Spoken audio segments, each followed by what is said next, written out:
The morning my lawyer walked into my youngest son's kitchen, a kitchen that smelled like motor oil and reheated coffee, and laid that envelope on the table, I watched my two older sons go completely pale. Not embarrassed, pale.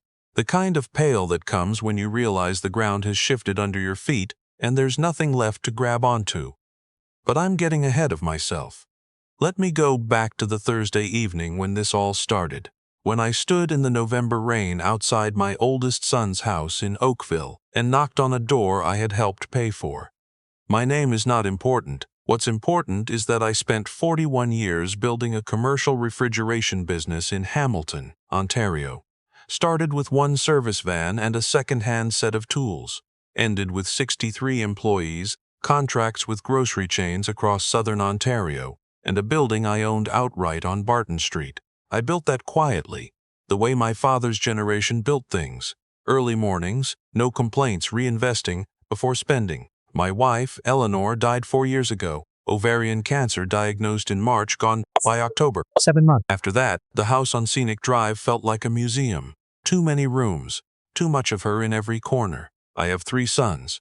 My oldest is a senior partner at a real estate law firm in Oakville. His wife has that particular kind of smile that never quite reaches her eyes. They have a home worth somewhere north of $2 million, a cottage on Lake Simcoe, and 2 children in private school. My middle son lives in a glass and concrete condo in downtown Toronto. He works in finance, something with derivatives, something I never fully understood, and he wears the kind of clothes that announce they're expensive without having any labels you can see. My youngest lives in Brantford. He rents a small bungalow and runs a one-man brake and exhaust shop out of a leased unit on Colborne Street.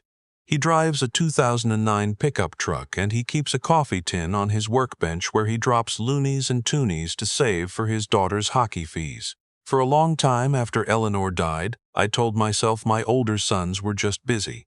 People get busy. They have their own lives, their own pressures. I made excuses the way parents do, long past the age when excuses are warranted. But there was a conversation, a specific conversation, that I kept turning over in my mind.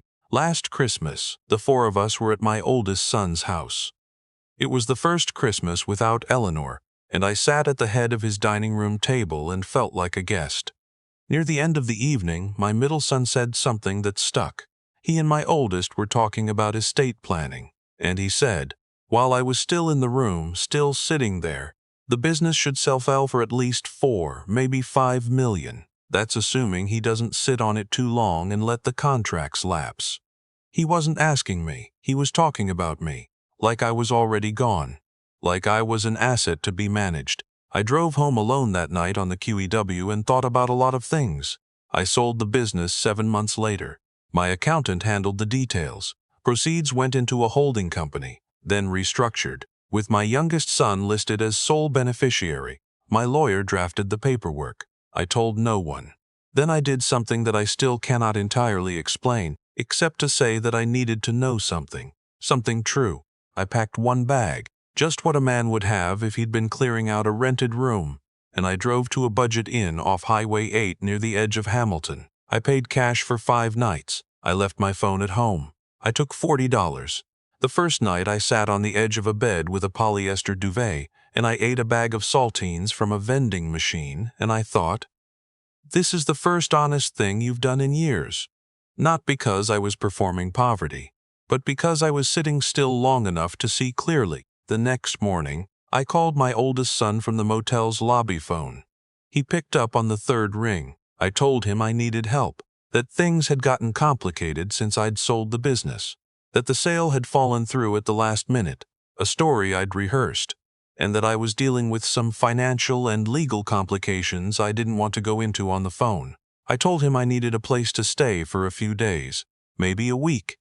There was a pause, a particular kind of pause that tells you everything. He said his wife's parents were coming in from Vancouver. He said the guest suite was being repainted. He said the kids were on a schedule. He said it really wasn't a great time. I told him I understood. I sat back down on the edge of that motel bed and stared at the water stain on the ceiling for a long time. I want to be honest here. I had told myself this was just information gathering, just checking, that I expected nothing so I couldn't be disappointed. That was a lie, I told myself, because when I sat on that bed, I felt something crack open in my chest that I didn't know was still there. You raise a child. You carry him home from the hospital. You teach him to skate on the Confederation Park rink. You sit in a waiting room for 6 hours when he has his appendix out at 15. You co-sign his first mortgage, and then he tells you the guest suite is being repainted. I went to the diner on King Street for breakfast. $2.50 for coffee. I nursed it for an hour. The next morning I called my middle son. He answered immediately.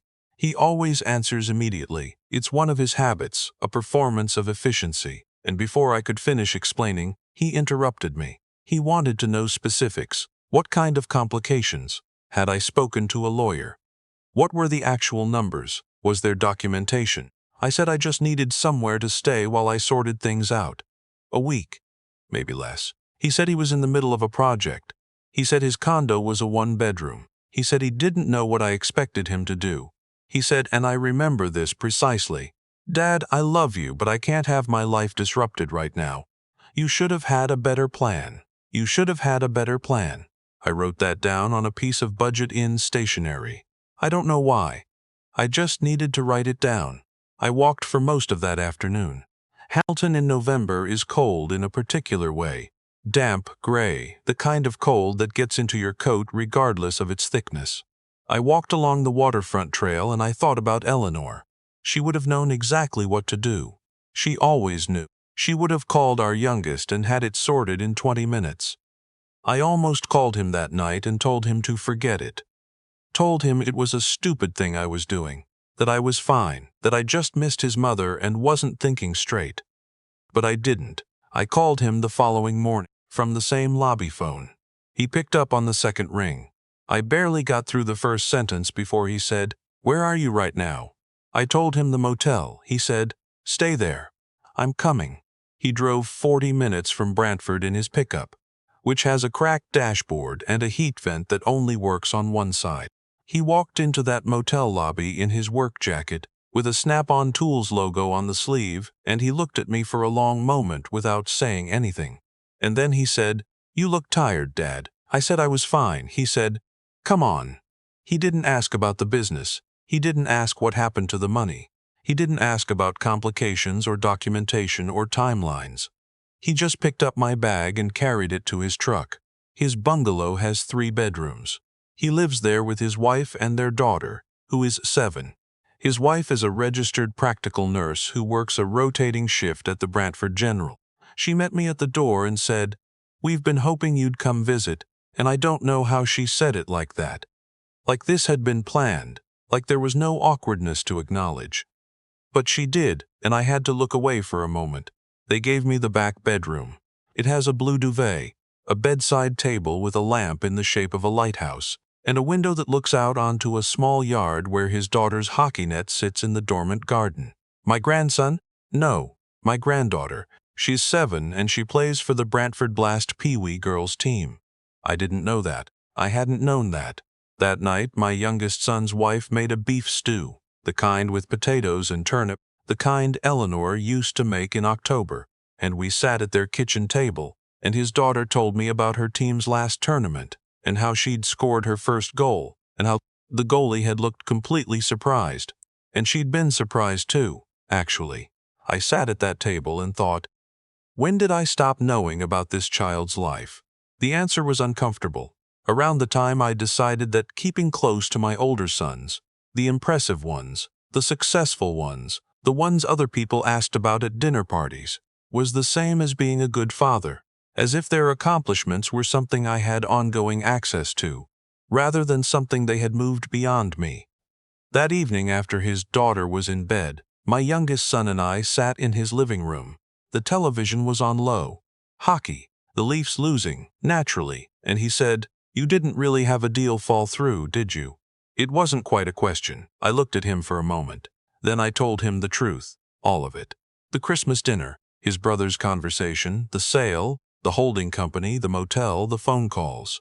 He was quiet for a long time. Then he said, "I wondered. But it doesn't change anything. You could have made the whole thing up or not. You still needed a place. "You're still my father." I didn't trust myself to respond to that. I stayed 4 nights. I slept better than I had in 2 years. I ate at that kitchen table every evening. I watched his daughter practice her wrist shot in the backyard. I helped him replace a water pump on a '98 Silverado in his driveway on the second afternoon. Because I used to do mechanical work before the business got too big, and I had to hire people, and because it felt good to use my hands again. His daughter sat on an overturned bucket and handed us tools, and asked extremely specific questions about how internal combustion engines work. On the fourth morning, I called my lawyer. I asked him to come to Brantford, to bring the documents. He arrived at 11:30. He was one of those quiet, formal presences that lawyers develop over decades of managing other people's disasters. He set his briefcase on the kitchen table and laid out the papers, and I called my oldest son and my middle son, and I said, "There's something I need you to hear in person. Can you come to your brother's house today?" There was a long silence from my oldest. He said, "Is everything okay?" I said, "Everything was fine." I said, "Just come." They arrived within 40 minutes of each other. My oldest son walked in wearing a wool coat I recognized from somewhere expensive. My middle son came in a pressed shirt, no tie, which for him passed as casual. They both looked at me, and then at the kitchen of their younger brother's rented bungalow, at the hockey equipment drying by the door, at the child's drawings on the fridge, at the kitchen table with the mismatched chairs. And I could see them doing the mental adjustment you do when you enter a space that doesn't match your coordinates. My lawyer introduced himself. He explained that some months ago I had completed the sale of Galloway Refrigeration Limited. I changed the name of the business for this, obviously, and that the proceeds had been placed in a holding company and restructured. He laid out the documents. He explained what they meant. My youngest son's wife stood near the sink. She hadn't known about the structure of it either, and I watched her realize what it meant, and I watched her press her lips together very hard and look out the window at the backyard. My oldest son said, "What is this?" Not a question, a statement of refusal. My middle son looked at me and said, "You sold the business?" I said I had. I said, 7 months ago. He said, "Why didn't you tell us?" I said I wasn't sure who would have been interested in hearing it. There was a particular silence then, the kind that has texture. My oldest said, "This isn't fair." I asked him why he thought that. He said, "We're your sons." I said, "You are. And when I called you from a motel in Hamilton and told you I needed a place to stay, you told me your guest room was being repainted." He didn't have an answer for that. My middle son looked at the documents again. He had the expression of a man who is running calculations very quickly, which is more or less his default state. He said, "Is this final? Is there any way to—" I said it was final, and there wasn't. His daughter came in from outside then, still in her skates. She'd been on the driveway, and she looked at all of us standing there and said, "Grandpa, do you want to come watch me practice?" I said I'd be right out. She left. The room was quiet again. I said to my older sons, "I don't want to have a conversation today about what's fair. I don't want to argue about what I owed you or didn't.